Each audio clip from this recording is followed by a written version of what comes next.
Now I would like to introduce Xiaobo Zeng to speak about The Leader I Want to Be. The Leader I Want to Be by Xiaobo Zeng. Raise your hands up if you are a leader. Good evening, wonderful audience. My name is Xiaobo, and today I'm going to be talking to you about the leader I want to be. First of all, I would like to be a persistent leader. What I mean by that is not giving up.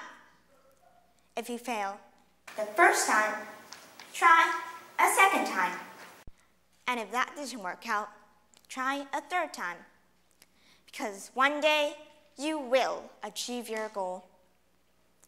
As a leader, if you give up on your first try, then your whole team would be like, oh, well, the leader's already given up. Then why do we have to continue? And you do not want that to happen. Second of all, I would like to be a selfless leader. I know, sometimes it's really hard to be selfless. You see something that needs to be done, and you want to do it all by yourself. But as a leader, if you take all the credit of the work for yourself, then your teammates wouldn't really want to work with you. Let's say you are doing a project. You did 90% of the work, while a teammate only did 10% of it because he or she is not that good at the subject. At the time, truly selfless leaders would still give their teammates half of the credit. Selfless leaders are very important because you always have to remember that it is not only you on the team. There are other people as well. Of course, a leader must be respected and admired.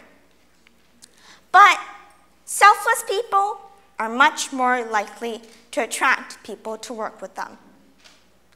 Thirdly, I would like to be a flexible leader because, well, nobody is really a fortune teller.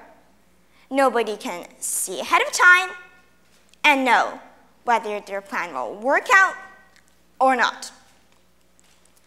As a leader, you always have to be willing to adjust your plan bits by bits so it will fit the situation you're in right now.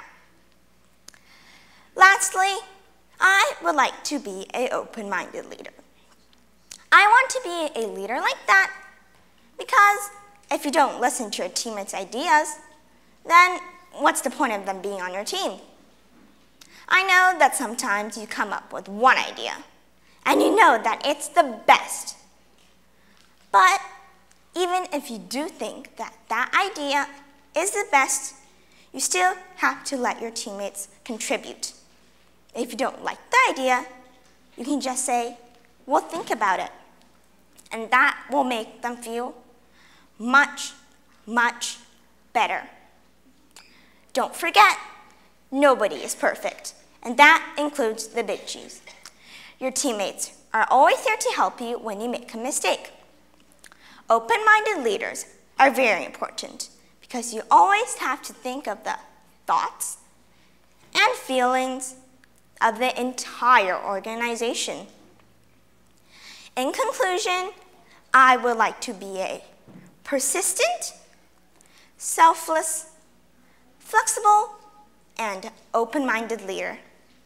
I encourage all of you to follow your dreams, be happy, and become all that you can become, whether you're ever a leader or not.